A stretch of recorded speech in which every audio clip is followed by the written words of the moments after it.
Naigising ka bang nakatayo ang Junjun? Congrats! Kasi posibleng mas healthy ka. Normally, pag natutulog tayo, tumatayo po ng kusa ang Junjun ng up to 5 times buong gabi. At yung pagtayo niyan, tumatagal po up to 40 minutes. Ito yung tinatawag na nocturnal penile tumescence.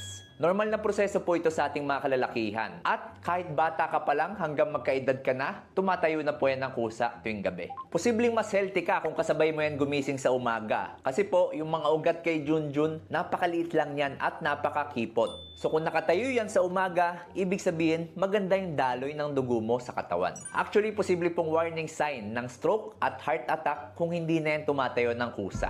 Also, kung sabay kayo nagigising ni Junjun, ibig sabihin maganda po yung hormones ng katawan nyo at ibig sabihin maganda po yung quality at yung haba ng itinulog mo sa gabi. Para healthy tayong mga kalalakihan, iwasan po ang yosi, alak at sobrang matatamis na pagkain at umiwas po sa mga marites dahil nagbibigay sila ng sobrang stress. So kung may tropa ka na laging nagpa-plug ceremony sa umaga, share mo tong video.